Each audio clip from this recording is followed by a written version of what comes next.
তো এখানে আমরা এই ক্লোরোপ্লাস্ট, মাইটোকন্ড্রিয়া এবং নিউক্লিয়াস নিয়ে আলোচনা করার চেষ্টা করব। তো শুরুতে আসি ক্লোরোপ্লাস্ট। ক্লোরোপ্লাস্টের কী কী বিষয় পড়ব? ক্লোরোপ্লাস্টের পড়ব হচ্ছে আমরা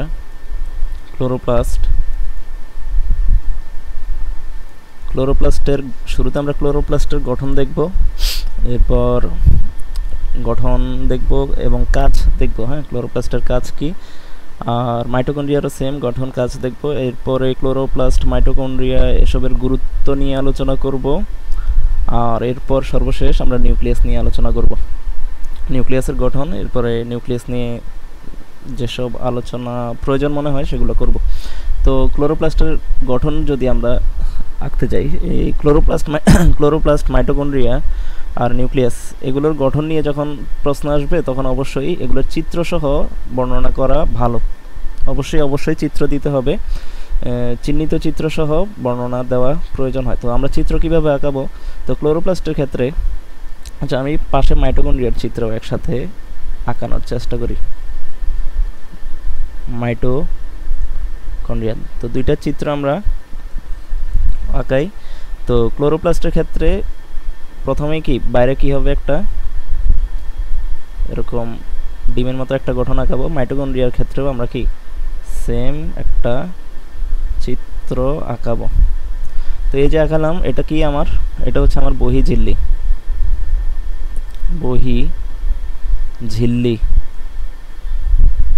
তো সেম মাইটোকন্ড্রিয়ার ক্ষেত্রে বাইরের আবরণ যেটা, সেটাকে আমরা কি বলি? বহিঃঝিল্লি বলি।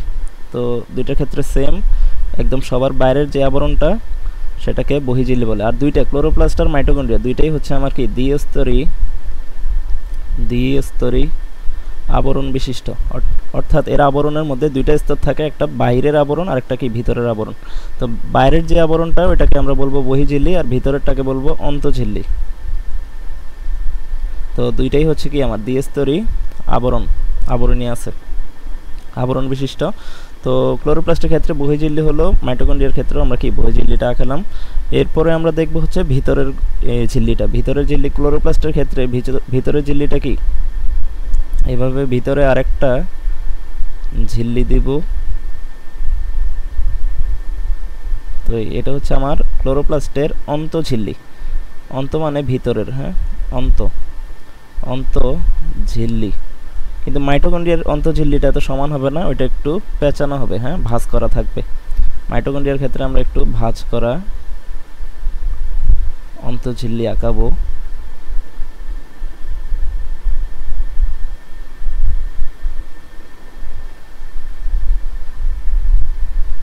তো এরকম মাইটোকন্ড্রিয়ার ক্ষেত্রে আমরা অন্তঃঝিল্লিটা একটু ভিতরের দিকে ভাঁজ করে আঁকাবো। তো অন্তঃঝিল্লি, এটা হচ্ছে কি আমার অন্তঃঝিল্লি। তো দুইটার ক্ষেত্রে বহিঃঝিল্লি, অন্তঃঝিল্লি আছে। তো মাইটোকন্ড্রিয়ার ক্ষেত্রে তার সবচেয়ে গুরুত্বপূর্ণ অংশটা মূলত এই অন্তঃঝিল্লিটা। হ্যাঁ, অন্তঃঝিল্লির মধ্যে অন্তঃঝিল্লি অঞ্চলটাও অনেক গুরুত্বপূর্ণ মাইটোকন্ড্রিয়ার ক্ষেত্রে। তো এই কারণে এর সারফেস এরিয়াটা বাড়ানোর জন্য আমার এই মাইটোকন্ড্রিয়ার অন্তঃঝিল্লিটা একটু ভাঁজ হয়ে থাকে। ভাঁজ হওয়ার কারণে কি হয়, আমি বেশি জায়গা পাচ্ছি, অন্তঃঝিল্লির জায়গাটা বৃদ্ধি পেয়েছে, সারফেস এরিয়া বৃদ্ধি পেয়েছে। তো এগুলো আমার বহিঃঝিল্লি, অন্তঃঝিল্লি। এরপরে এই ক্লোরোপ্লাস্টের ভিতরে থাকে কি, এই কয়েনের মতো স্তূপাকারে কিছু গঠন দেখা যায়, হ্যাঁ, এরকম।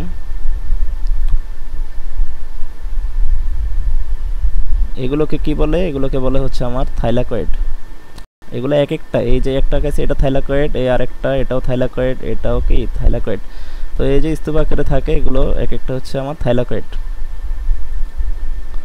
থাইলাকয়েডগুলো একটা অন্যটার সাথে যুক্ত অবস্থায় থাকে এভাবে।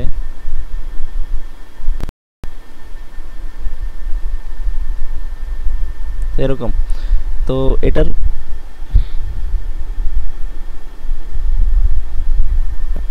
এটার ক্ষেত্রে ভিতরে এই বহিঃঝিল্লি, অন্তঃঝিল্লি আছে। এরপরে ভিতরের অঞ্চলটা হচ্ছে আমার তরলপূর্ণ অঞ্চল। এই অঞ্চলটা হচ্ছে আমার তরলপূর্ণ অঞ্চল, তরলপূর্ণ অথবা জেলির মতো অঞ্চল একটা থাকে। এই অঞ্চলের মধ্যে মূলত আমার থাইলাকয়েড উপস্থিত থাকে। তো এই তরলপূর্ণ অংশটাকে আমরা বলবো হচ্ছে স্ট্রোমা। এটাকে আমরা বলবো স্ট্রোমা। এটা হচ্ছে ক্লোরোপ্লাস্টের তরলপূর্ণ অংশটাকে আমরা বলবো স্ট্রোমা। আর মাইটোকন্ড্রিয়ার ক্ষেত্রে তরলপূর্ণ অংশ যেটা থাকবে এটার ক্ষেত্রে সেম, ভিতরে এরকম তরলপূর্ণ অঞ্চল আছে, এই তরলপূর্ণ অঞ্চলটাকে আমরা বলবো হচ্ছে ম্যাট্রিক্স। এটাকে বলবো এই তরলপূর্ণ, মাইটোকন্ড্রিয়ার ক্ষেত্রে তরলপূর্ণ অঞ্চলটাকে বলবো ম্যাট্রিক্স। তো অনেক সময় আমরা কনফিউজড হয়ে যাই কোনটা ম্যাট্রিক্স আর কোনটা মাইটোকন্ড্রিয়া, কোনটা ক্লোরোপ্লাস্টের তরলপূর্ণ অঞ্চলটা কোনটা আর মাইটোকন্ড্রিয়ার ক্ষেত্রে তরলপূর্ণ অঞ্চলটা কোনটা। তো অনেক সময় এগুলো নৈর্ভিত্তিক প্রশ্নে, বহু নির্বাচনী প্রশ্নে আসে। তো সেক্ষেত্রে আমরা অনেক সময় স্ট্রোমা ম্যাট্রিক্স এই দুইটার মধ্যে কনফিউজড হয়ে যাই। তো ম্যাট্রিক্স আর স্ট্রোমা এটা মনে রাখতে হলে তোমরা এই মাইটোকন্ড্রিয়ার সাথে দেখবা ম্যাট্রিক্সের নামের একটা মিল আছে। হ্যাঁ, মাইটোকন্ড্রিয়াও ম দিয়ে শুরু হয়েছে, ম ট ক, এগুলো আমরা মাইটোকন্ড্রিয়ার ক্ষেত্রে দেখি। হ্যাঁ, এটা মনে রাখার সুবিধার্থে বলতেছি। তো মাইটোকন্ড্রিয়ার ক্ষেত্রে আমরা এই ম ট ক দেখি, আর এটার ক্ষেত্রেও কি ম ট ক। ম্যাট্রিক্স মাইটোকন্ড্রিয়া নামের মধ্যে একটা মিল আছে। তো এইভাবে মনে রাখতে পারো যে মাইটোকন্ড্রিয়ার তরলপূর্ণ অংশটাকে বলা হয় হচ্ছে ম্যাট্রিক্স, আর ক্লোরোপ্লাস্টের ক্ষেত্রে এর তরলপূর্ণ অঞ্চলটাকে বলা হয়েছে আমার স্ট্রোমা। এই দেখো ক্লোরোপ্লাস্টের শেষে কি দন্তেশ্বয় ট সংযুক্ত, আর স্ট্রোমার শুরুতেও দন্তেশ্বয় ট সংযুক্ত। এভাবে মনে রাখতে পারো, যে যেভাবে মনে রাখো নিজের সুবিধা মতো মনে রাখার জন্য কোনো টেকনিক বের করে নিও। তো গেল বহিঝিলি অন্তঃঝিলি স্ট্রোমা। এরপরে এই যে এই কয়েনের মতো এই গঠনটাকে বলা হয়েছে আমার থাইলাকয়েড। থাইলাকয়েড আর এই প্রত্যেকটা হচ্ছে এক একটা থাইলাকয়েড। এটা একটা থাইলাকয়েড, এটা থাইলাকয়েড, এটা থাইলাকয়েড, এটা একটা থাইলাকয়েড, এটা একটা থাইলাকয়েড, এটা একটা থাইলাকয়েড। তো এগুলো হচ্ছে এক একটা থাইলাকয়েড। আর এই থাইলাকয়েডগুলো যে স্তূপাকারে গঠন, এই স্তূপাকারে আছে। হ্যাঁ, এই পুরো স্তূপটাকে, থাইলাকয়েডের পুরো এই স্তূপটাকে একত্রে বলা হয় হচ্ছে আমার গ্রানা। এটাকে একত্রে বলা হয়েছে আমার গ্রানা। তো বহিঝিলি অন্তঃঝিলি স্ট্রোমা থাইলাকয়েড গ্রানা। আর এই যে গ্রানাগুলো, এই গ্রানাগুলো একটা একটার সাথে কানেক্টেড অবস্থায় আছে। এই মাঝখানে যেটার এই গঠনটাকে বলা হয়েছে আমার আন্তঃগ্রানা, অথবা আরেকটা নাম আছে এটা ল্যামেলা। আন্তঃগ্রানা বা ল্যামেলা। তো আমরা যদি ক্লোরোপ্লাস্টের গঠনটা নিয়ে আবার আলোচনা করি শুরু থেকে, তো দেখা যাবে এটা হচ্ছে দ্বিস্তরীয় আবরণী বিশিষ্ট। এর বাইরের স্তরটাকে বলা হয়েছে বহিঝিল্লি, আর ভিতরেরটাকে বলা হয়েছে অন্তঃঝিল্লি। আর ভিতরে তরলপূর্ণ অংশটাকে বলা হয়েছে স্ট্রোমা। এরপরে এই যে কয়েন আকারের এগুলোকে এক একটা হচ্ছে আমার কি থাইলাকয়েড। আর এই পুরো স্তূপটাকে, থাইলাকয়েডের পুরো স্তূপটাকে বলা হয়েছে গ্রানা। আর এই গ্রানাগুলো এই যে ব্রিজের মতো কানেক্টেড অবস্থায় আছে, এটাকে বলা হয়েছে কি আন্তঃগ্রানা বা ল্যামেলা। তো ক্লোরোপ্লাস্টের গঠন সম্পর্কে যদি প্রশ্ন আসে, তো তাহলে সিম্পলি এই চিত্রটা আঁকা দিবা। চিত্র ক্লোরোপ্লাস্ট, এরকম চিহ্নিত চিত্র অঙ্কন করবে। তো এরপরে আসি আমরা মাইটোকন্ড্রিয়ার ক্ষেত্রে। মাইটোকন্ড্রিয়ার ক্ষেত্রে আমরা বহিঝিল্লি দেখলাম, অন্তঃঝিল্লি দেখলাম। এরপর বহিঝিল্লি অন্তঃঝিল্লি। আচ্ছা, এখানে বহিঝিল্লি আর অন্তঃঝিল্লির মাঝখানের এই অঞ্চলটা, বহিঝিল্লি আর অন্তঃঝিল্লির মাঝখানের যে অঞ্চলটা আমি দেখতে পাচ্ছি এখানে, এই অঞ্চলটারও একটা নাম আছে। এটাকে বলা হচ্ছে আমার কি আন্তঃঝিল্লি। আন্তঃঝিল্লি স্থান মানে দুইটা ঝিল্লির মাঝখানের স্থানটা, এটা হচ্ছে আমার অন্তঃঝিল্লি, এটা হচ্ছে আমার বহিঝিল্লি। অন্তঃঝিল্লি আর বহিঝিল্লির মাঝখানের যে স্পেসটা আছে, এটাকে বলা হচ্ছে আমার আন্তঃঝিল্লি স্থান। তো এই গেল বহিঝিল্লি আন্তঃঝিল্লি স্থান। এরপর ম্যাট্রিক্স। আর এই যে আন্তঃঝিল্লির ভাঁজগুলো, এই আঙ্গুলের মতো ভাঁজ ভিতরের দিকে ভাঁজ হয়ে আছে, এই ভাঁজটাকে বলা হয়েছে আমার ক্রিস্টি। আন্তঃঝিল্লির ভাঁজকে বলা হয়েছে আমার ক্রিস্টি। এরপরে আচ্ছা, ক্লোরোপ্লাস্ট আর মাইটোকন্ড্রিয়া। ক্লোরোপ্লাস্ট আর মাইটোকন্ড্রিয়া এই দুইটা অঙ্গাণু একটু ব্যতিক্রম। অন্যান্য অঙ্গাণুর চেয়ে এই দুইটা অঙ্গাণুর কিছু ব্যতিক্রম আছে। হ্যাঁ, যেরকম এই দুইটা অঙ্গাণুই ক্লোরোপ্লাস্ট আর মাইটোকন্ড্রিয়া, এই দুইটা অঙ্গাণুর একটা বিশেষ বৈশিষ্ট্য হচ্ছে এদের মধ্যে নিজস্ব ডিএনএ এবং রাইবোজোম থাকে। এরা নিজেরাই কোষীয় অঙ্গাণু, কিন্তু এদের মধ্যে আমরা কি তাদের নিজেদের ডিএনএ দেখতে পাই। এই ডিএনএ ক্লোরোপ্লাস্টের ক্ষেত্রে আমরা ডিএনএ দেখতে পাই, মাইটোকন্ড্রিয়ার ক্ষেত্রেও কি আমরা ডিএনএ দেখতে পাই। তো এটা তাদের একটা ইউনিক বৈশিষ্ট্য। অন্যান্য কোষীয় অঙ্গাণুর ক্ষেত্রে এটা দেখা যায় না, শুধুমাত্র ক্লোরোপ্লাস্ট আর মাইটোকন্ড্রিয়ার ক্ষেত্রেই আমরা এই ডিএনএ দেখতে পাই। আবার নিজেদের ডিএনএ যেহেতু আছে, তার মানে কি এটার সাথে আমার রাইবোজোমও আছে। রাইবোজোম নিজস্ব ডিএনএ এবং রাইবোজোম থাকে। এটার কারণ কি, ধারণা করা হয় যে ক্লোরোপ্লাস্ট আর মাইটোকন্ড্রিয়া একটা সময় নিজেরাই একটি অর্গানিজম ছিল, অর্থাৎ আদিকোষী বৈশিষ্ট্য দেখা যায় তাদের মধ্যে, ক্লোরোপ্লাস্ট এবং মাইটোকন্ড্রিয়ার মধ্যে আদিকোষী বৈশিষ্ট্য দেখা যায়। আদিকোষী বৈশিষ্ট্যে আমরা কি দেখছিলাম, আদিকোষী বৈশিষ্ট্যের ক্ষেত্রে, আদিকোষী জীবের বৈশিষ্ট্যের ক্ষেত্রে আমরা দেখছি যে তাদের ডিএনএ বা জেনেটিক ম্যাটেরিয়ালটা সাইটোপ্লাজমে উন্মুক্ত অবস্থায় থাকে, তাদের মধ্যে কোনো নিউক্লিয়াস থাকে না, তাদের জেনেটিক ম্যাটেরিয়াল অথবা ডিএনএটা তোমার সাইটোপ্লাজমে উন্মুক্ত অবস্থায় থাকে। তো এই ক্ষেত্রেও সেম মাইটোকন্ড্রিয়ার ক্ষেত্রে আমরা কি দেখতে পাচ্ছি, এবং আরও একটা বৈশিষ্ট্য পড়ছি কি, যে তাদের অন্যান্য কোষীয় অঙ্গাণু থাকে না, কিন্তু রাইবোজোম থাকে। আদিকোষী জীবের ক্ষেত্রে আমরা দুইটা বৈশিষ্ট্য খেয়াল করছিলাম, যে তাদের জেনেটিক ম্যাটেরিয়ালটা সাইটোপ্লাজমে উন্মুক্ত অবস্থায় থাকে, তাদের মধ্যে সুগঠিত নিউক্লিয়াস থাকে না। তো সেম জিনিসটা আমরা মাইটোকন্ড্রিয়া আর ক্লোরোপ্লাস্টের মধ্যেও দেখতে পাচ্ছি। এবং আরেকটা বৈশিষ্ট্য ছিল, তাদের মধ্যে অন্যান্য কোষীয় অঙ্গাণু থাকে না, তাদের মধ্যে রাইবোজোমটা থাকে। তো সেম জিনিস, সেম বৈশিষ্ট্য আমরা কি মাইটোকন্ড্রিয়া আর ক্লোরোপ্লাস্টের ক্ষেত্রেও দেখতে পাচ্ছি। তো এই গেল এই ক্লোরোপ্লাস্ট আর মাইটোকন্ড্রিয়ার। আচ্ছা, আরেকটা হচ্ছে মাইটোকন্ড্রিয়ার আরেকটা বৈশিষ্ট্য, এই আরেকটা গঠন হচ্ছে এর এই অন্তঃঝিল্লির মধ্যে, অন্তঃঝিল্লিতে তোমার ক্রিস্টি থাকে, হ্যাঁ, এই ক্রিস্টি না, অক্সিজম থাকে, তাদের অন্তঃঝিল্লিতে অক্সিজম থাকে।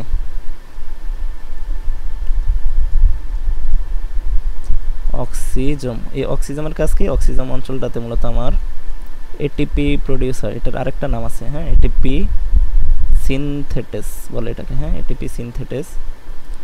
তো আর লিখলাম এটিপি সিনথেটেস বলে।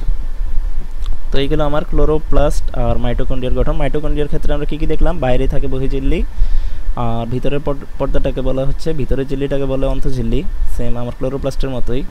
এই দুইটা ঝিল্লির মাঝের স্থান, যেটা মাঝখানের স্থানটাকে বলা হয়েছে আন্তঃঝিল্লি স্থান, আর ভিতরে তরলপূর্ণ অংশটাকে বলা হয়েছে ম্যাট্রিক্স, আর অন্তঃঝিল্লির ভাঁজকে বলা হয়েছে ক্রিস্টি। আর এই অন্তঃঝিল্লির মধ্যে আমরা কি দেখতে পাই, অক্সিজম বা এটিপি সিনথেটেস দেখতে পাই। তো এই গেল আমার ক্লোরোপ্লাস্ট আর মাইটোকন্ড্রিয়ার গঠন সংক্রান্ত আলোচনা। তো এরপরে আমরা দেখব ক্লোরোপ্লাস্ট আর মাইটোকন্ড্রিয়ার কাজগুলো নিয়ে আলোচনা করব। তো এখন আমরা আলোচনা করব ক্লোরোপ্লাস্টের কাজ এবং মাইটোকন্ড্রিয়ার কাজ নিয়ে। তো ক্লোরোপ্লাস্টের কাজের ক্ষেত্রে যদি আমরা খেয়াল করি, ক্লোরোপ্লাস্টের কাজ হচ্ছে, প্রধান কাজ কি, দুইটারই প্রধান কাজ লিখি আমরা। প্রধান কাজ হচ্ছে সালোক সংশ্লেষণ প্রক্রিয়ায়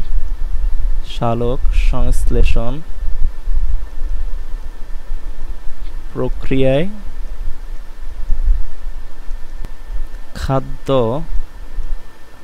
তৈরি করা। এখন এটা সব জায়গায় খাদ্য শব্দটা নাও ইউজ করতে পারে, কোথাও ইউজ করবে যে সালোক সংশ্লেষণ প্রক্রিয়ায় খাদ্য তৈরি করে, কোথাও বলবে সালোক সংশ্লেষণ প্রক্রিয়ায় গ্লুকোজ তৈরি করে, কোথাও বলবে কার্বোহাইড্রেট তৈরি করে, অথবা কোথাও বলবে কি শর্করা তৈরি করে। তো সবগুলো তো সেমই, হ্যাঁ। তো তোমরা যারা জানো না তাদের জন্য বললাম যে শর্করার ইংরেজিতে আমরা বায়োলজিক্যালি শর্করাকে আমরা ইংরেজিতে বলি হচ্ছে কার্বোহাইড্রেট, আর গ্লুকোজ হচ্ছে এক প্রকার কার্বোহাইড্রেট বা শর্করা। আর এই গ্লুকোজকেই মূলত আমরা কি খাদ্য বলি আর কি, হ্যাঁ, খাদ্য, গ্লুকোজ, কার্বোহাইড্রেট সবগুলো একই বিষয় বোঝায়। তো সালোক সংশ্লেষণ প্রক্রিয়ায় খাদ্য তৈরি করা। আর মাইটোকন্ড্রিয়ার প্রধান কাজ কি, কাজ হচ্ছে আমার শ্বসন প্রক্রিয়ায়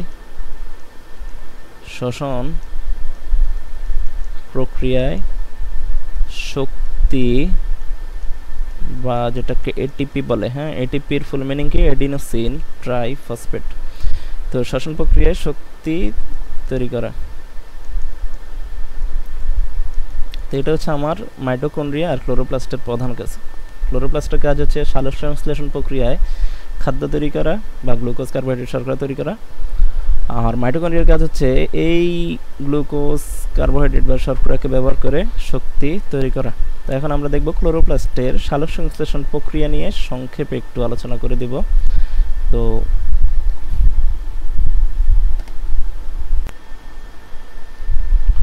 এখন সালোক সংশ্লেষণ যদি সংক্ষেপে বলতে যাই, সালোক সংশ্লেষণ এটা নিয়ে একটু সংক্ষেপে ধারণা দিই যে এটা ক্লোরোপ্লাস্টে কিভাবে ঘটে।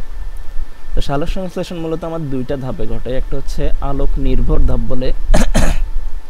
আচ্ছা, সালোক সংশ্লেষণ বিক্রিয়াটা কি হয় মূলত আমার কার্বন ডাইঅক্সাইড আর পানি, কার্বন ডাইঅক্সাইড এবং পানিকে ব্যবহার করে, CO2 আর H2O কে ব্যবহার করে মূলত আমার সূর্যালোকের উপস্থিতিতে C6H12O6 বা গ্লুকোজটা তৈরি করে। হ্যাঁ, গ্লুকোজ তৈরি করে আর অক্সিজেন তৈরি করে। অক্সিজেনটা তৈরি করে। কার্বন ডাইঅক্সাইড এবং পানিকে ব্যবহার করে গ্লুকোজ এবং অক্সিজেন প্রডিউস করে। তো মূলত আমার সালোক সংশ্লেষণ প্রক্রিয়া গ্লুকোজের সাথে সাথে আমার কি হচ্ছে, অক্সিজেন প্রডিউস হচ্ছে। তো এখন সালোক সংশ্লেষণ ধাপ দুইটা ধাপে সংগঠিত হয়। একটা হচ্ছে আলোক নির্ভর ধাপ আর আরেকটা হচ্ছে আমার আলোক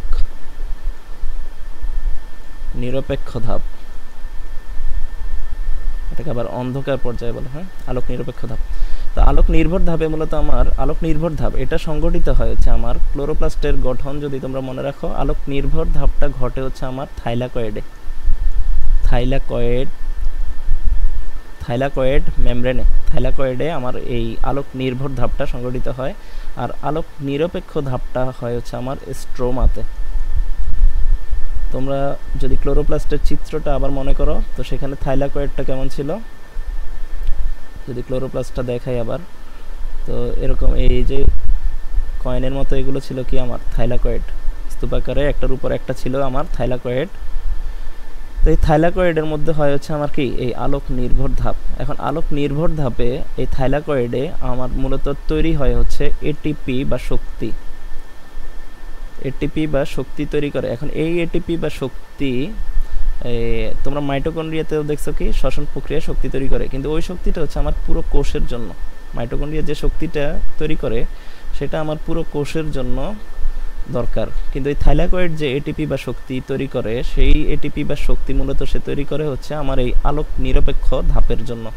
তো এখন আমি এটা বলি যে থাইলাকয়েডে মূলত কি হয়, থাইলাকয়েডে আমার সূর্যের আলোকে রিসিভ করে।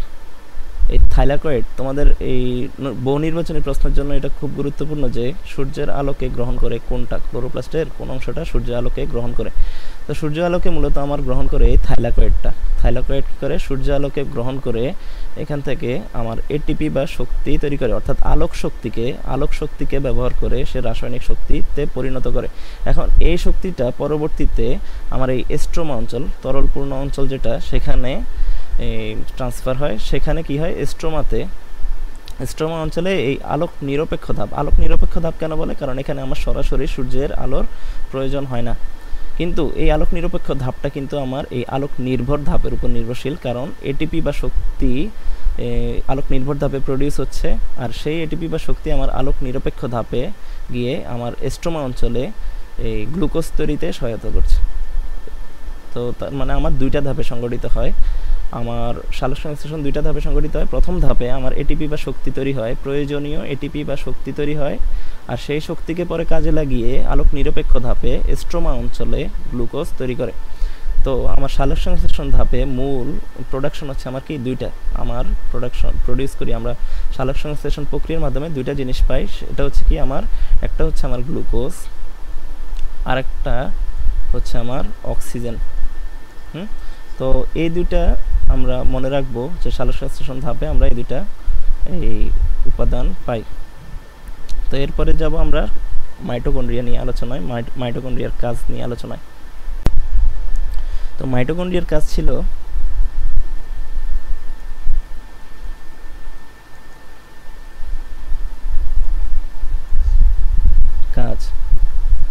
তো কাজের মধ্যে শ্বসন প্রক্রিয়া। হ্যাঁ, শ্বসন প্রক্রিয়ার মাধ্যমে শক্তি তৈরি করে। শ্বসন প্রক্রিয়া হয় হচ্ছে আমার চারটা ধাপে।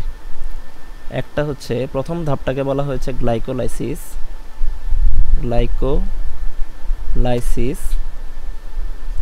দ্বিতীয় ধাপটাকে বলা হয় হচ্ছে আমার অ্যাসিটাইল কোয়ে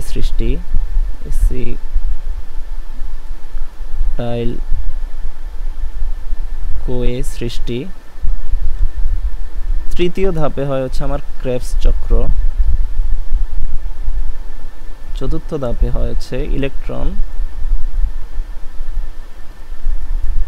ট্রান্সপোর্ট চেইন।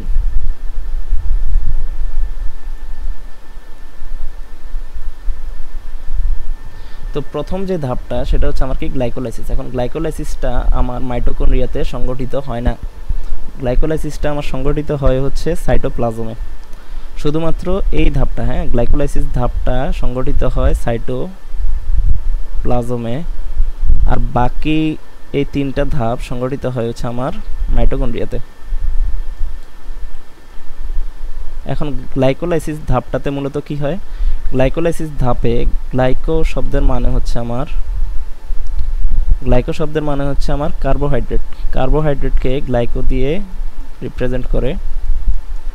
আর লাইসিস মানে হচ্ছে আমার ভাঙন, লাইসিস শব্দটার মানে হচ্ছে আমার ভাঙন, অর্থাৎ এখানে কার্বোহাইড্রেটকে ভাঙা হয়। কোন কার্বোহাইড্রেট? ওই যে গ্লুকোজটাকে কি করে ভেঙে পাইরুভেটে রূপান্তর করে। এখন এই পাইরুভেটে রূপান্তর করার কারণ কি? কারণ আমার এই পাইরুভেটটা আমার মাইটোকন্ড্রিয়াতে প্রবেশ করতে পারে, কিন্তু এই গ্লুকোজ সরাসরি মাইটোকন্ড্রিয়ায় প্রবেশ করতে পারে না। এই কারণে শুরুতে আমার কি গ্লাইকোলাইসিস ধাপের মাধ্যমে পাইরুভেটে রূপান্তর করে, সেটা কোথায় হয়? সাইটোপ্লাজমে হয়। তো পরবর্তীতে এই পাইরুভেটটা আমার মাইটোকন্ড্রিয়ায় প্রবেশ করে এবং এসিটাইল কোয়ে সৃষ্টি করে। এর পরবর্তীতে ক্রেবস চক্র হয়, এর পরবর্তীতে ইলেকট্রন ট্রান্সপোর্ট চেইন, এই চেইনের মাধ্যমে আমার শ্বসন প্রক্রিয়া সম্পন্ন হয়। এখন সবচাইতে বেশি এটিপি তৈরি হয় হচ্ছে আমার এই ক্রেবস চক্রে, ক্রেবস চক্রে আমার সবচাইতে বেশি শক্তি বা এটিপি তৈরি হয়। তো এখন আমরা যদি এই ক্লোরোপ্লাস্ট এবং মাইটোকন্ড্রিয়ার সম্পর্ক, তাদের মধ্যে সম্পর্কটা নিয়ে আলোচনা করি, তাহলে দেখব যে এই বোর্ডটা একটু ক্লিয়ার করি। ক্লোরোপ্লাস্ট এবং মাইটোকন্ড্রিয়ার সম্পর্ক নিয়ে যদি আলোচনা করি, আমরা দেখব ক্লোরোপ্লাস্টে কি হয়েছিল, আমার কার্বন ডাইঅক্সাইড, বায়ু থেকে কার্বন ডাইঅক্সাইড এবং মাটির পানি ব্যবহার করে সূর্যালোকের উপস্থিতিতে তৈরি করছিল কি, আমার গ্লুকোজ তৈরি করছে আর অক্সিজেন তৈরি করছে। তো সেম আমরা এটা হচ্ছে আমার সালোক সংশ্লেষণ প্রক্রিয়া, যেটা আমার সালোক সংশ্লেষণ ধাপ। সালোক সংশ্লেষণ প্রক্রিয়ায় আমার গ্লুকোজ আর অক্সিজেন তৈরি হয়েছিল।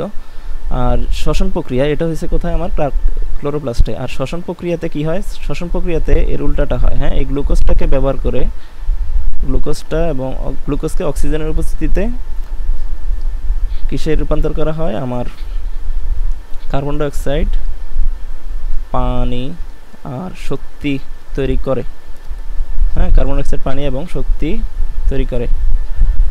তো এক্ষেত্রে আমরা দেখতে পাচ্ছি এটা হচ্ছে আমার শ্বসন ধাপটা, শ্বসন প্রক্রিয়া, শ্বসন প্রক্রিয়া।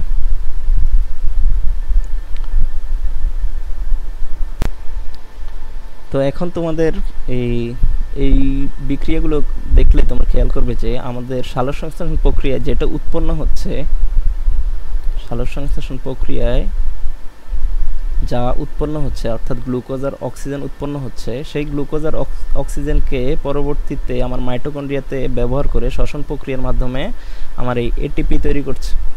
তার মানে আমরা বুঝলাম যে ক্লোরোপ্লাস্ট আর মাইটোকন্ড্রিয়ার মধ্যে একটা সম্পর্ক বিদ্যমান। যদি ক্লোরোপ্লাস্ট না থাকে তাহলে আমার এই গ্লুকোজ এবং অক্সিজেন তৈরি কি বন্ধ হয়ে যাবে। আর এই বন্ধ হয়ে যাওয়া মানে কি, আমার মাইটোকন্ড্রিয়ার মধ্যে গ্লুকোজ আর অক্সিজেন সাপ্লাইও বন্ধ হয়ে যাবে এবং আলটিমেটলি কি আমার এই এটিপির তৈরি হওয়াও কি বন্ধ হয়ে যাবে। আবার অন্যদিকে যদি আমি খেয়াল করি যে মাইটোকন্ড্রিয়া যদি না থাকে তাহলে শুধুমাত্র ক্লোরোপ্লাস্ট কী করবে, আমার এই গ্লুকোজ আর অক্সিজেন তৈরি করবে, কিন্তু সেই গ্লুকোজ আর অক্সিজেনকে ব্যবহার করে এটিপি তৈরি করার মতো কোনো অঙ্গাণু না থাকায় আমার মূলত শক্তি উৎপাদন হবে না। অর্থাৎ দুইটার সম্পর্ক কি, আমার কমপ্লিমেন্টারি বা পরিপূরক সম্পর্ক। এটা হচ্ছে উদ্ভিদের ক্ষেত্রেও সেম, প্রাণীর ক্ষেত্রেও। আমরা জানি উদ্ভিদের মধ্যে আমাদের কি ক্লোরোপ্লাস্টটা থাকে। এখন ক্লোরোপ্লাস্ট আর মাইটোকন্ড্রিয়ার গুরুত্ব নিয়ে যদি আলোচনা করতে যাই, তাহলে ক্লোরোপ্লাস্টের গুরুত্ব কি? ক্লোরোপ্লাস্টই হচ্ছে আমার কি পুরো জীবজগতে, আমরা যে বলি যে সকল শক্তির উৎস হচ্ছে সূর্য, তো এই সূর্যের আলোকে আমার রাসায়নিক শক্তিতে রূপান্তর করার ক্ষমতাটা আছে হচ্ছে আমার এই ক্লোরোপ্লাস্টের। এই সূর্যালোকে আমার এই রাসায়নিক শক্তিতে রূপান্তর করার ক্ষমতা আছে কার? ক্লোরোপ্লাস্টের, ওই থাইলাকয়েড অঞ্চলের, হ্যাঁ, থাইলাকয়েডের। তো এখন ক্লোরোপ্লাস্ট যদি না থাকে তাহলে আমার এই সূর্যালোকে ব্যবহার করে আমার এই রাসায়নিক শক্তি মানে গ্লুকোজ তৈরি হওয়াও কি বন্ধ হয়ে যাবে। তো আলটিমেটলি পুরো জীবজগতে যে শক্তির সরবরাহ সেটাও কি বন্ধ হয়ে যাবে। আমার তখন কি উদ্ভিদও থাকবে না, আর উদ্ভিদ না থাকলে আলটিমেটলি আমার পুরো জীবজগতেই ধ্বংস হয়ে যাবে। তো এক্ষেত্রে আমরা বুঝলাম যে ক্লোরোপ্লাস্টের এই পুরো জীবজগৎ টিকিয়ে রাখার জন্য আমার ক্লোরোপ্লাস্টের গুরুত্ব রয়েছে। তো সেম মাইটোকন্ড্রিয়ার ক্ষেত্রেও, এখন মাইটোকন্ড্রিয়ার ক্ষেত্রে এই যে গ্লুকোজটা তৈরি হয়েছে, এই গ্লুকোজটাকে ব্যবহার করে কে? আমার এই মাইটোকন্ড্রিয়া। এখন মাইটোকন্ড্রিয়া যদি না থাকে তাহলে এই গ্লুকোজটা অব্যবহৃত অবস্থায় পড়ে থাকবে, মানে আনইউজড অবস্থায় পড়ে থাকবে। এটা থেকে এটাকে ব্যবহার করে আমার কি শক্তি উৎপাদন হবে না। এটা হচ্ছে মাইটোকন্ড্রিয়া যদি না থাকে। তাহলে আমরা বুঝলাম যে ক্লোরোপ্লাস্ট এবং মাইটোকন্ড্রিয়ার সম্পর্কটা কি, আমার পরিপূরক সম্পর্ক এবং কমপ্লিমেন্টারি, দুইটাই কি জীবজগতের জন্য গুরুত্বপূর্ণ। এরপরে আসি আমরা নিউক্লিয়াসের আলোচনায়। আচ্ছা, নিউক্লিয়াসের আলোচনা যাওয়ার আগে আর একটা জিনিস খেয়াল করো, এটা কিন্তু একদম চক্র আকারে ঘুরতেছে। হ্যাঁ, বিষয়টা কিন্তু অনেকটা চক্র আকারে ঘোরার মতো। দেখো এখানে কার্বন ডাইঅক্সাইড আর পানি, এগুলো কিন্তু আমার মূলত এই কার্বন ডাইঅক্সাইডটা কিন্তু আমাদের শ্বসন প্রক্রিয়ার মাধ্যমে তৈরি হয়। সেম আমাদের মানুষের ক্ষেত্রে আমরা যে অক্সিজেন গ্রহণ করি, অক্সিজেনটা মূলত আমরা গ্রহণ করি কিন্তু এই শ্বসন প্রক্রিয়ার জন্য। কোষের শ্বসন প্রক্রিয়ার মাধ্যমে শক্তি তৈরির জন্য মূলত আমরা কি নাকের মাধ্যমে, ফুসফুসের মাধ্যমে কি অক্সিজেন গ্রহণ করছি। তো এই অক্সিজেনটা গ্রহণ করে আমাদের শ্বসন প্রক্রিয়ায় আমাদের কি হয়, কার্বন ডাইঅক্সাইড তৈরি হয়। আমরা কি করি, ওই কার্বন ডাইঅক্সাইডটা ত্যাগ করি। কার্বন ডাইঅক্সাইডটা ত্যাগ করার পরে ওই কার্বন ডাইঅক্সাইডটা আমার উদ্ভিদে গ্রহণ করে এবং পানির সাথে বিক্রিয়ার মাধ্যমে কার্বন ডাইঅক্সাইড পানির উপস্থিতিতে আমাদের কি এই গ্লুকোজ তৈরি করছে। আবার সেই গ্লুকোজটা আবার কোথায় আসছে, আমার মাইটোকন্ড্রিয়াতে আসছে শ্বসন প্রক্রিয়ায় ব্যবহারের জন্য। তো শ্বসন প্রক্রিয়ার ব্যবহারের জন্য এবং সেম এই যে শ্বসন প্রক্রিয়া, এই সালোকসংশ্লেষণ প্রক্রিয়া আমার অক্সিজেন তৈরি হচ্ছে, সেটাও কি আমার এই শ্বসন প্রক্রিয়ায় ব্যবহার হচ্ছে।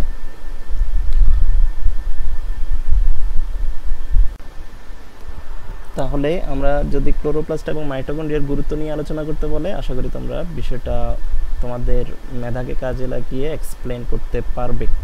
এরপরে আমরা যাব হচ্ছে আমাদের নিউক্লিয়াসের আলোচনায়। তো নিউক্লিয়াস নিয়ে আলোচনা করতে গেলে, তো নিউক্লিয়াসের গঠন নিয়ে যদি আলোচনা করি, নিউক্লিয়াসের বাইরের আবরণটাকে কি বলে? নিউক্লিয়াসের বাইরের আবরণীটাকে কি বলে?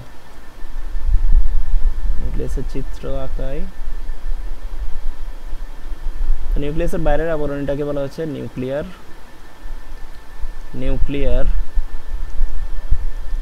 ঝিল্লি।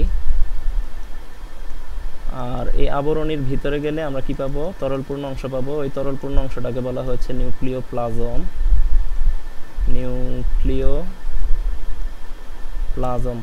এই প্লাজম শব্দটা আমরা আরো অনেক জায়গায় দেখি, যেমন সাইটোপ্লাজম, প্রোটোপ্লাজম। তো সবগুলো মূলত তরলপূর্ণ অংশকে ইন্ডিকেট করে।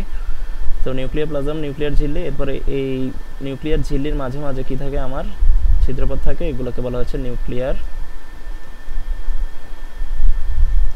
রন্ধ্র। আর এই নিউক্লিওপ্লাজমের ভিতরে কি থাকে, আমার নিউক্লিওলাস অঞ্চল একটা থাকে, নিউক্লিওলাস অঞ্চল, এবং এরকম ক্রোমাটিন তন্তু থাকে। হ্যাঁ, এই সূত্রাকার গঠনটাকে বলা হয়েছে কি, আমার ক্রোমাটিন তন্তু।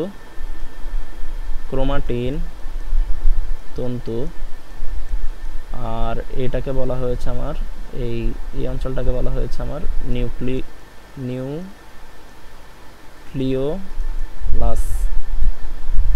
এখন ক্রোমাটিন তন্তুটা মূলত কি? ক্রোমাটিন তন্তু হচ্ছে আমার ডিএনএ প্লাস প্রোটিন। হ্যাঁ, ক্রোমাটিন তন্তুটা আমার ডিএনএ প্লাস প্রোটিন সমন্বয়ে গঠিত। ডিএনএর কাজ কি? ডিএনএ হচ্ছে আমার বংশগতীয় যাবতীয় বৈশিষ্ট্য ধারণ করে। আমাদের জীবদেহের যত রকমের বৈশিষ্ট্য আছে, জীবদেহের বৈশিষ্ট্যগুলোর তথ্য ধারণ করে হচ্ছে আমার এই ডিএনএ। আর ডিএনএর সাথে যখন আমার প্রোটিন যুক্ত অবস্থায় থাকে, তখন এই ডিএনএ আর প্রোটিন এই দুইটার একত্রিত সমন্বিত রূপটাকে আমরা বলি হচ্ছে ক্রোমাটিন তন্তু। আর নিউক্লিওলাস অঞ্চলটাতে কি থাকে? নিউক্লিওলাস অঞ্চল থেকে আমরা পাই হচ্ছে আরআরএনএ পাই। হ্যাঁ, আরআরএনএ পাই, কিছু প্রোটিন পাই। এখন এই আরআরএনএ এর কাজ নিয়ে একটু বলি। এই আরআরএনএ এর কাজটা কি? এই আরআরএনএ এর কাজটা হচ্ছে আমার রাইবোজোম তৈরি করা। তো আচ্ছা, আমি একটু আরএনএ এর কিছু প্রকার আছে। হ্যাঁ, আরএনএ এর মধ্যে কিছু প্রকার আছে। একটা আছে এমআরএনএ, একটা আছে টিআরএনএ, একটা আছে আরআরএনএ, আরেকটা আছে হচ্ছে আমার জিআরএনএ। তো এমআরএনএ এর ফুল মিনিংটা হচ্ছে আমার মেসেঞ্জার আরএনএ। টিআরএনএ এর ফুল হচ্ছে আমার ট্রান্সফার আরএনএ,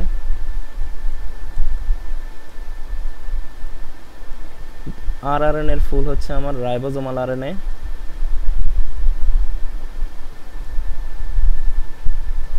আর জিআরএনএ এর ফুল হচ্ছে আমার কি জেনেটিক আরএনএ। তো এখন মেসেঞ্জার আরএনএ, আচ্ছা এই যে রাইবোজোমাল আরআরএনএ নিয়ে আলোচনা ছিল, এই রাইবোজোমাল আরআরএনএটা আমার এই নিউক্লিওলাস অঞ্চল থেকে উৎপন্ন হয়। নিউক্লিওলাস অঞ্চল থেকে আমার আরআরএনএ তৈরি হয়। এই আরআরএনএ, এটা ধরো আরআরএনএ, এই আরআরএনএটা এই নিউক্লিয়ার রন্ধ্রের মাধ্যমে আমার সাইটোপ্লাজমে চলে যায়, নিউক্লিওলাসে উৎপন্ন হয়। নিউক্লিওলাসে উৎপন্ন হওয়ার পরে এটা নিউক্লিয়ার রন্ধ্রের মাধ্যমে আমার সাইটোপ্লাজমে আসে। তো সাইটোপ্লাজমে আসার পরে এই আরআরএনএর সাথে কিছু প্রোটিন যুক্ত হয়, এটা মডিফাই হয়ে আমার কি তৈরি করে, আরআরএনএ প্লাস প্রোটিন মিলে আমার রাইবোজোম গঠন করে। তাহলে রাইবোজোম উৎপন্ন হওয়ার জন্য, রাইবোজোম অঙ্গাণুটা তৈরি হওয়ার জন্য মূল উপাদান যেটা আরআরএনএ বা রাইবোজোমাল আরএনএ, সেটা উৎপন্ন হয়েছে আমার এই নিউক্লিওলাস অঞ্চল থেকে। এ কারণে বলে যে নিউক্লিওলাস অঞ্চল রাইবোজোম গঠনে সহায়তা করে। তো এরপরে ক্রোমাটিন তন্তুর মধ্যে আসি।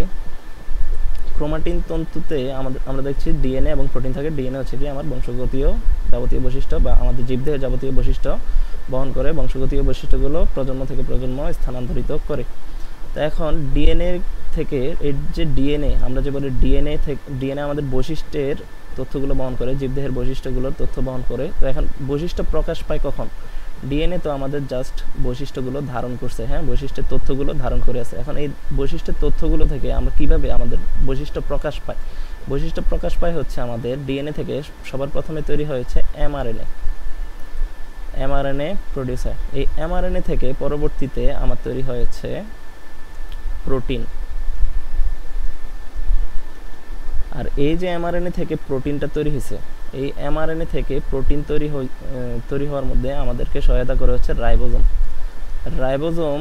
এই এমআরএনএ কে ব্যবহার করে, রাইবোজোম কি করে, এই এমআরএনএ কে ব্যবহার করে এখান থেকে কি তৈরি করে, প্রোটিন তৈরি করে। তো এই প্রোটিন তৈরি হওয়ার মাধ্যমে মূলত আমাদের জীবদেহের বৈশিষ্ট্য প্রকাশ পায়। তো এই গেল এই ডিএনএ আমার তথ্য ধারণ করছে। ওই তথ্যগুলোকে এই ডিএনএ থেকে, এখানে তো আমাদের ক্রোমাটিন তন্তুটা কি দিয়ে গঠিত, ডিএনএ থেকে, এখান থেকে তৈরি হয়েছে আমার এমআরএনএ। ধরো এই অঞ্চলটা থেকে আমার এমআরএনএ তৈরি হয়েছে। এমআরএনএটা তৈরি হওয়ার পরে কোথায় যাবে, আমার নিউক্লিয়ার রন্ধ্রের মাধ্যমে সাইটোপ্লাজমে যাবে। হ্যাঁ, এই এমআরএনএ, এটা হচ্ছে আমার কি ডিএনএ থেকে এমআরএনএ তৈরি হয়েছে। ডিএনএ এর একটা নির্দিষ্ট অংশ থেকে একটা নির্দিষ্ট বৈশিষ্ট্যের এমআরএনএ তৈরি হলো। এখন এই এমআরএনএটা আমার যাবে কোথায়, সাইটোপ্লাজমে, নিউক্লিয়ার রন্ধ্রের মাধ্যমে আমার সাইটোপ্লাজমে গেল। যাওয়ার পরে কি হবে, এই সাইটোপ্লাজমে তোমার যে রাইবোজোম আছে, রাইবোজোমের সাথে যুক্ত হবে। রাইবোজোম অনেকটা এরকম হয়, দুইটা অংশ থাকে, একটা লার্জার সাব ইউনিট, একটা হচ্ছে স্মলার সাব ইউনিট। তো রাইবোজোমের মাঝখানে এরকম স্যান্ডউইচের মতো জায়গায় কি আমার এমআরএনএটা যুক্ত থাকবে। তো এমআরএনএর ফুল মিনিং কি, আমার মেসেঞ্জার আরএনএ।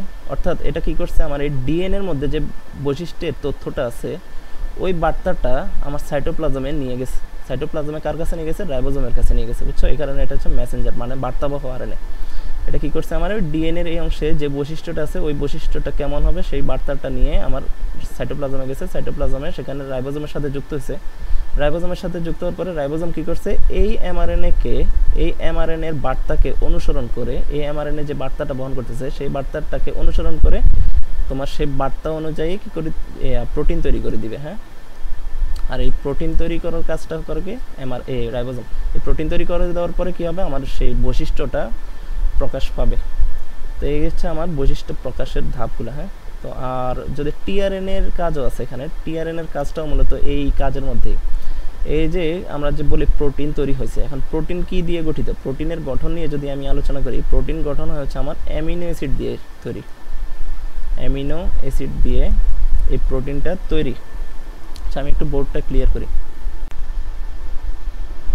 তো আমরা ছিলাম প্রোটিনে। তো আমরা বলছি কি, ক্রোমাটিন তন্তুর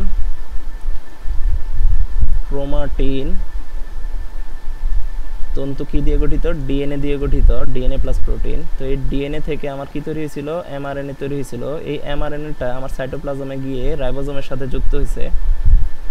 রাইবোজোমের সাথে যুক্ত হয়, আর এই রাইবোজোমটা কী করে, আমার প্রোটিন তৈরি করে। রাইবোজোমটা এই এমআরএনএকে ব্যবহার করে আমার প্রোটিন তৈরি করে, আর প্রোটিন তৈরি হওয়ার মাধ্যমে আমার বৈশিষ্ট্য প্রকাশ পায়, জীবের বৈশিষ্ট্য প্রকাশ পায়। তো এখন টিআরএন এর কাজটা বলি। হ্যাঁ, আমরা আরআরএন এর কাজ দেখলাম। আরআরএন এর কাজ ছিল আমার কি, রাইবোজোম তৈরি করা। আরএন এর কাজ হচ্ছে আমার ডিএনএ থেকে ওই বৈশিষ্ট্যের তথ্যটা আমার সাইটোপ্লাজমে এসে রাইবোজোমের নিয়ে আসা, রাইবোজোম পর্যন্ত নিয়ে আসা, আর সেই তথ্যকে বা সেই বার্তাকে ফলো করে রাইবোজোম প্রোটিন তৈরি করে। তো এখন টিআরএনএ একটা দেখছিলাম আমরা, টিআরএনএ এর কাজ কি? টিআরএনএ এর কাজ হচ্ছে এই যে প্রোটিন কি দিয়ে গঠিত? প্রোটিন হচ্ছে আমার অ্যামিনো অ্যাসিড দিয়ে গঠিত। এখন এই অ্যামিনো অ্যাসিডগুলো কীভাবে থাকে, প্রোটিন তৈরিতে কিভাবে হয়?